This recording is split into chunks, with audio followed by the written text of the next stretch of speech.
শাক পাতা খেতে বরাবরই একটু পছন্দ করি, আর এখন আমার মেয়েও হয়েছে ঠিক আমার মতো শাক খেতে ভালোবাসে। আজ বানিয়েছিলাম চাল কুমড়ো পাতার পাতুরি। প্রথমে চাল কুমড়ো পাতাগুলোকে ভালো করে জল দিয়ে ধুয়ে জল ঝরিয়ে একটা প্লেটে রেখে দিলাম। এই পাতার পাতুরি করার জন্য একটা মিশ্রণ বানাতে হবে। সেই জন্য মিক্সি জারে খানিকটা তিল, পোস্ত আর খানিকটা কালো সর্ষে নিয়ে নিলাম। কালো সর্ষে নিলে একটু বেশি ভালো হয়, ঝাঁঝালো গন্ধটা আসে ভালো। আর তার সাথে দিলাম কয়েকটা চেরা কাঁচা লঙ্কা। তারপরে মিক্সিতে ভালো করে একটা পেস্ট করে নিলাম মিহি করে। মিক্সি থেকে বাটিতে মিশ্রণটা নিয়ে তার মধ্যে একে একে লবণ, হলুদ আর কাঁচা তেল দিয়ে ভালো করে মিশ্রণটাকে ফেটিয়ে নিলাম।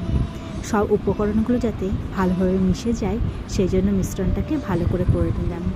তারপর দুটো চাল কুমড়ো পাতা নিয়ে ঠিক উল্টো দিকটা নিতে হবে। চাল কুমড়ো পাতার উল্টো দিকে মিশ্রণটা দিতে হবে চামচের সাহায্যে।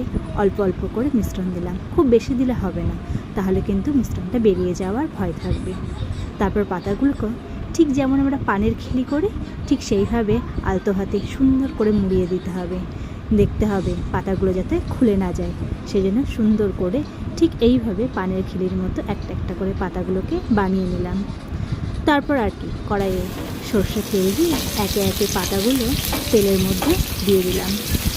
আস্তে আস্তে দিতে হবে যাতে পাতাগুলো কড়াইয়ের মধ্যে খুলে না যায়।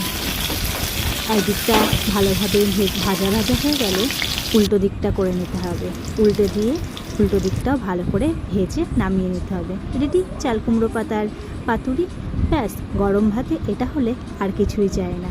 খেতে কিন্তু খুব সুন্দর, সবাই একবার ট্রাই করে দেখতে পারো।